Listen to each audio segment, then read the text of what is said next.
All right. Good evening, everybody. My name is Josh Levitt. I'm a 2010 alumnus of the University of Chicago from the college, and I'm delighted to welcome all of you to our first virtual UChicago Networking Night. This one is tailored for young professionals as a capstone event of this year's Young Professional Series. Those who joined us over the past 2 months, you're rock stars. We had a number of webinars along different topics that would be especially useful to young professionals, including interviewing for introverts, pivoting for fun and profits, and a number of others. And we're just really delighted to see you here because networking is an absolutely essential skill for landing your first job, pivoting in your career, and just for ongoing learning and development, which I know this crowd is especially keen on. Our featured speaker tonight to get us in the headspace is Mónica Félix. She is a Ph.D. from the University of Chicago, and she is now the executive director of the Chicago Cultural Alliance. We are so grateful to have you here tonight to talk to us about your career journey and really, share your insights into how to develop as a young professional today. So thank you for joining us. Well, thanks so much, Josh, and thank you, Natalie, as well. It's really a pleasure to be here. Thank you. So really what we're going to do, I'm just going to ask you a few questions about your career journey and your insights into this, this next part of your career following your graduate career. And then we'll open the floor for questions from our friends who are attending, and then we'll go into breakout rooms. You'll be able to navigate from room to room. Each one has a different theme that we think will be especially pertinent to young professionals in our Maroon community. So Mónica, just kind of the first starter, tell us your career story. How did you arrive not only in the graduate school, but also, eventually into the Chicago Cultural Alliance? How did you develop that interest? How did you get to where you are? Sure. I love answering this question because it's almost completely by accident. Really, a lot of it is self-directed. And I would say I'm motivated by challenges and exploring new things, but ultimately, I would never want to give the impression that I had a set plan. Just to tell you a little bit about my background, I studied German. My bachelor's degree is in German and linguistics from a small university that a lot of folks have not heard of. It's Lawrence University in Appleton, Wisconsin. The university is about 80% of the population out there. It's a great liberal arts college.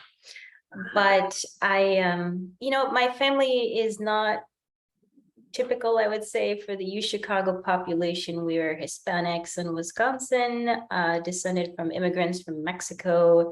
And I'm really the first one in my family to get a college degree, and certainly the first in any sort of graduate program.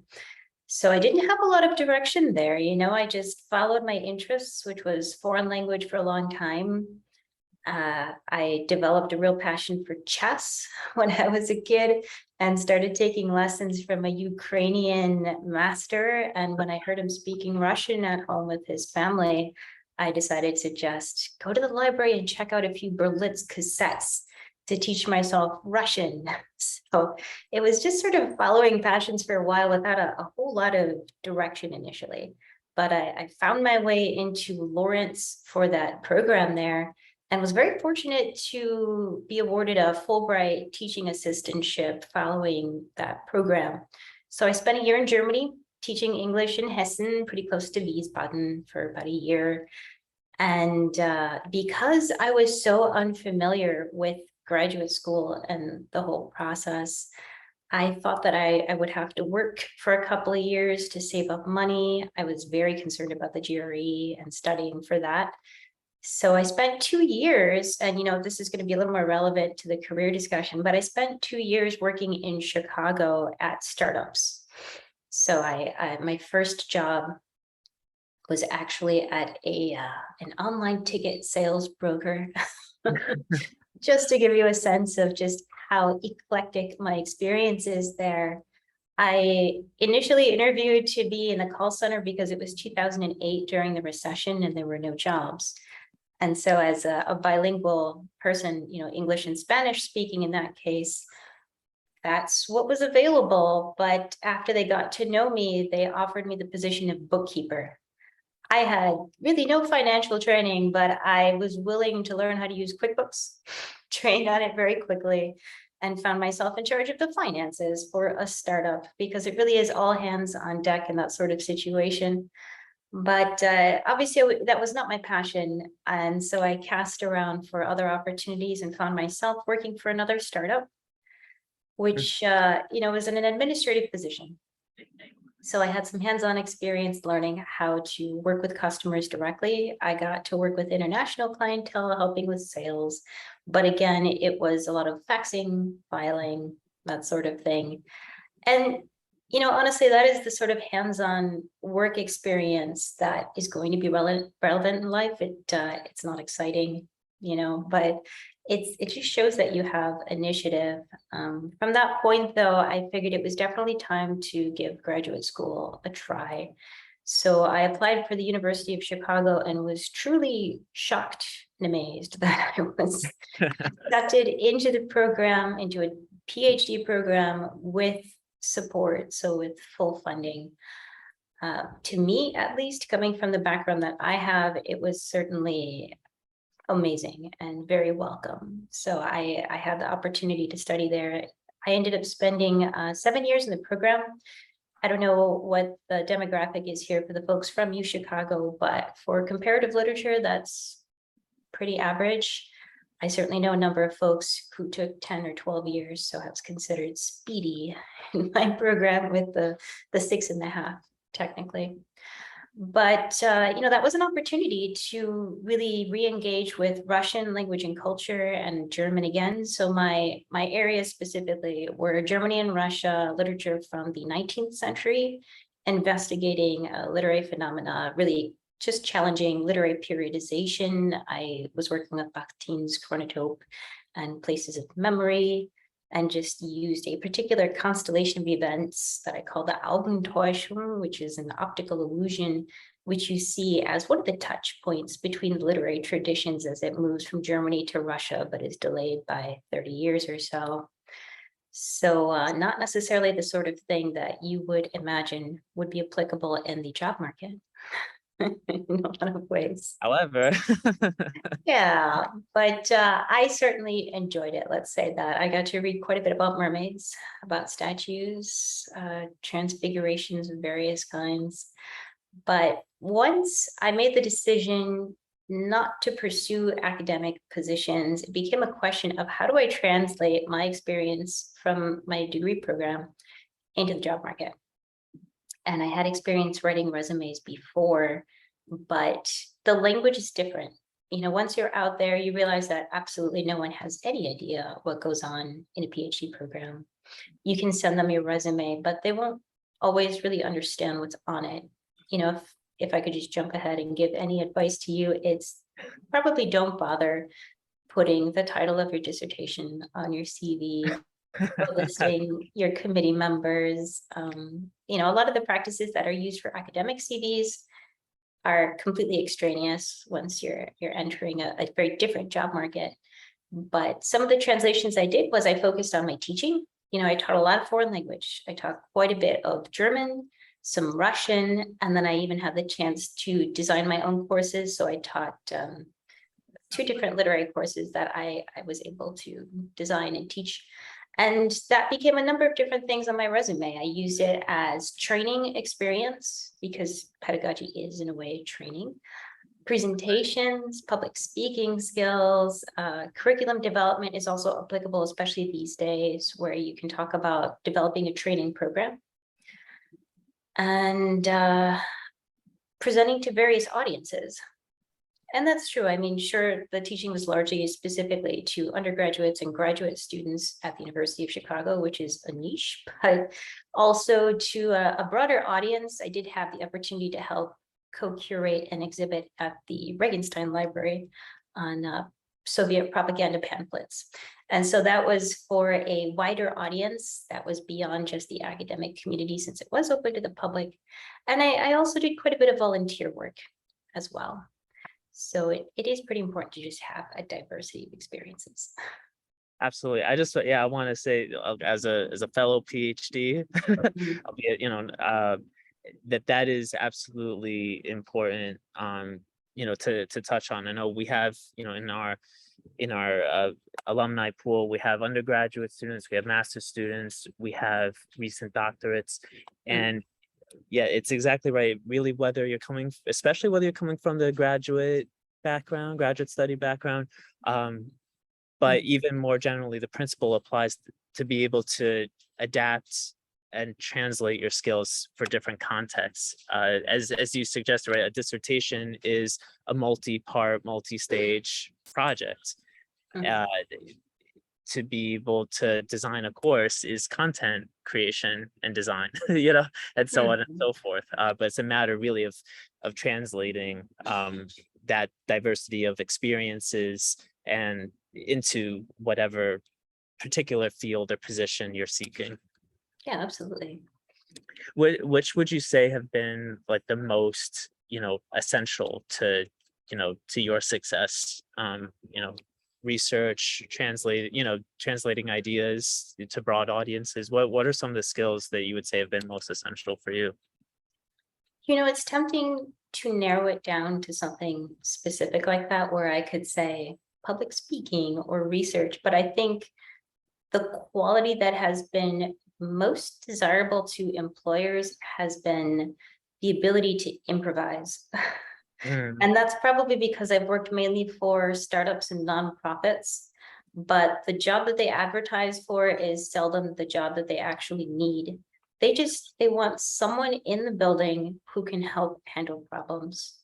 And that's often going to be someone with critical thinking skills, research skills, and then the ability to communicate a solution to someone. It's one thing to do something that's very complicated. It's another to take this complex analysis and go to a supervisor and say, okay, here's my recommendation, and then explain it very quickly in 5 minutes or less. I have had to do that so many times. I mean, just to give you an example, when I graduated from the PhD program anyway, I got a job at a German cultural center in Lincoln Square. The advertisement was for a collections manager. And just for reference, the position is managing their permanent collection of cultural heritage artifacts. So they have donations from the German American community over the years. It's usually flags, dolls, Bibles, books, all kinds of stuff. And they need someone to catalog it, to put it in preservation materials that are archival grade. Now, this is not actually something that I'd done before, but because I had a background in German language and culture, I was able to help curate objects, to learn very quickly about preservation methods, and then put it into exhibits for the public to use language to communicate that heritage with people who are just walking into the building and from all walks of life. That's how the position started. But by the end of it, I was the full-time museum director.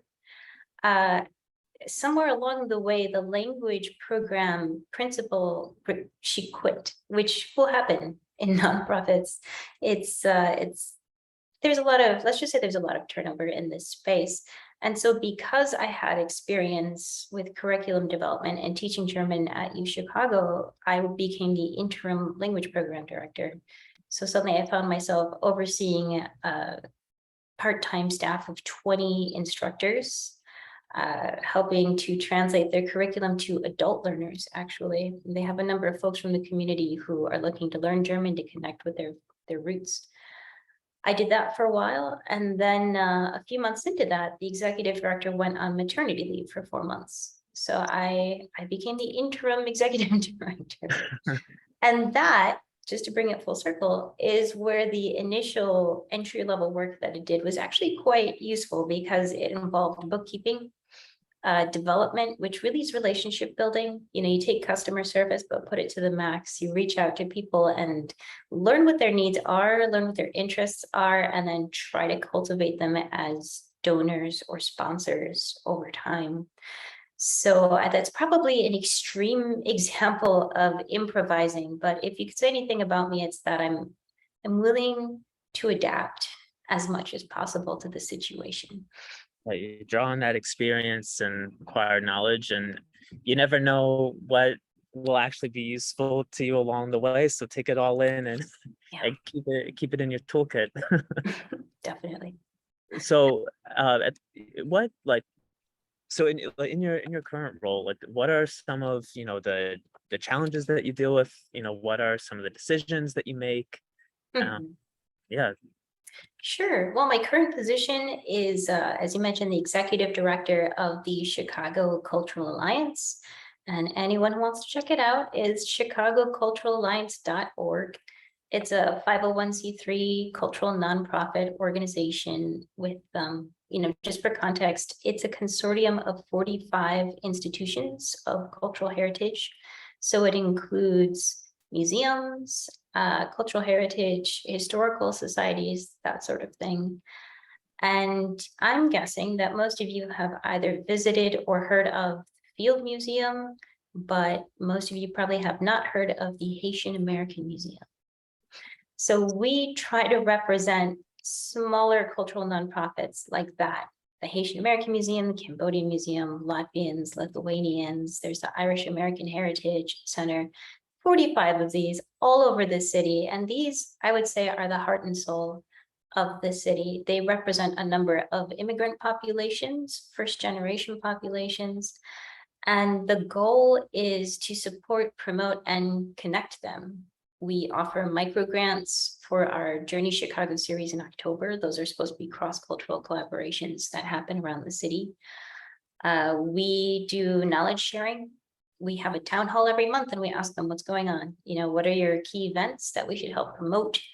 Do you have questions about how to preserve collections of photographs, for example, or how to do fundraising when you don't currently have an extensive donor base? So a lot of stuff like that. But the challenges, I would say, for me there are a few. It is a nonprofit. We're a decent size, like a mid-level nonprofit, but only a staff of 4. It's amazing what you can do with just 4 people.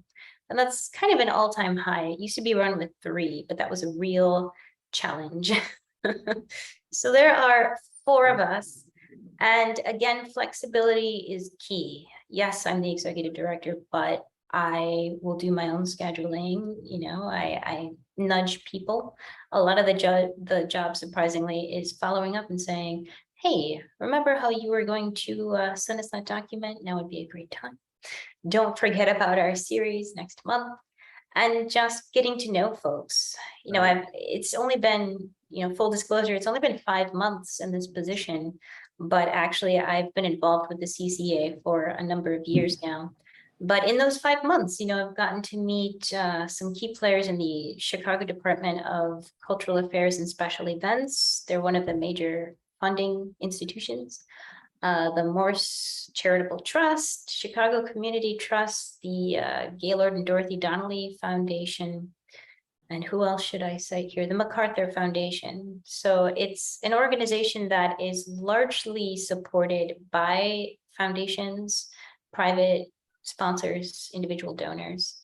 And so a lot of the job is relationship building. And, I have to laugh when you mentioned that in your series, you've got, interviewing for introverts. Right. I love that.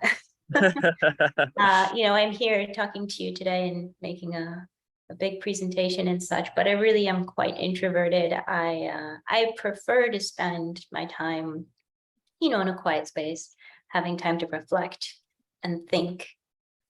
When I'm with the team, it has to be very focused meetings. I try to space things out so I don't have too many meetings in one day. But I'll just be honest with this group here. It certainly took me a while to get to that point.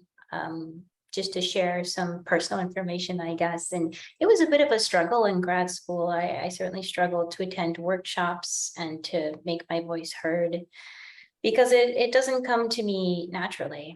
And so there was a little hesitation in considering a leadership position because in this new role, I'm the face of the organization.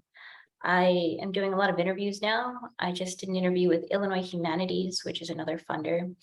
gets posted to the blog, it'll get reshared. I just did a recorded interview for our gala that's coming up, and I have to give a speech in front of 300 people. So it's something that if you'd asked me a few years ago, I would have said, no, that's probably not for me. I'm probably not going to go out and shake hands with donors and get lunch with them. But again, the ability to adapt and improvise a little bit.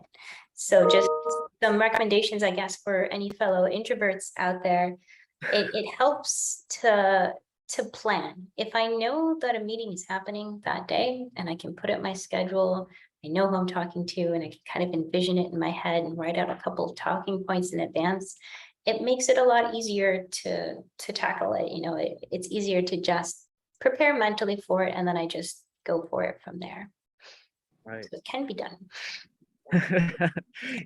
Thank you so much. I want to give our attendees a chance to ask their questions of you as well. Feel free to raise your hands using the reaction in the panel below, and then we'll invite you to unmute and ask away.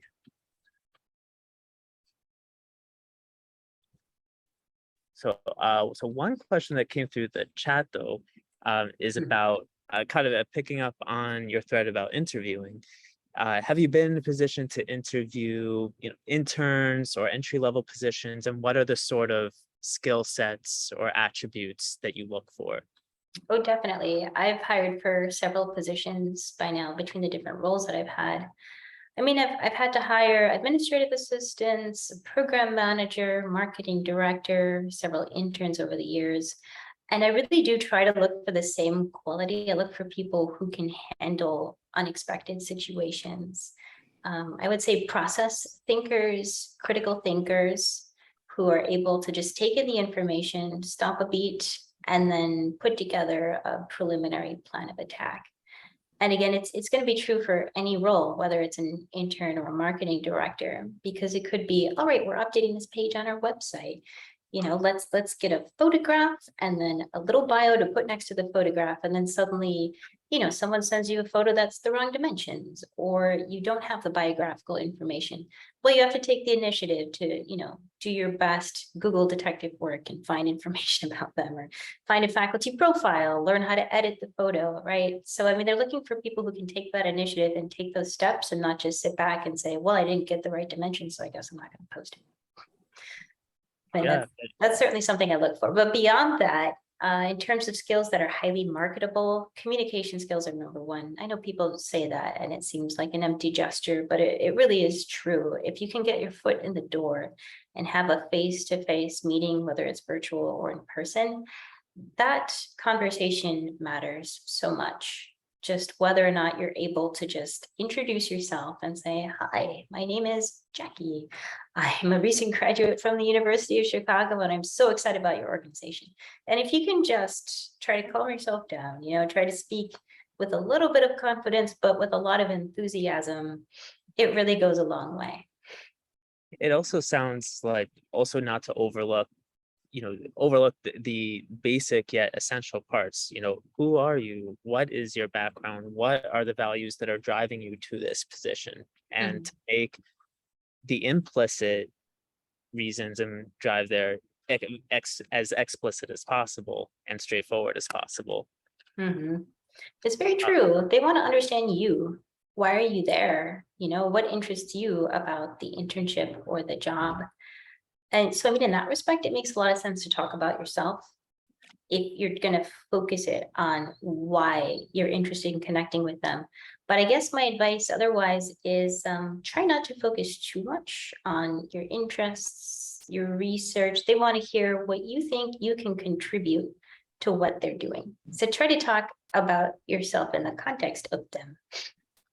I'm really excited to intern for the New Yorker because I did so much work on my BA thesis, and here's what's relevant from my thesis to article writing or something. Right, and that's definitely important because I know we have attendees here who have written honors theses, master's theses, dissertations, and so on. Sometimes that it's a matter of content. Sometimes it's a matter of like how the piece came together. that can speak to the skill set on the job market. Absolutely.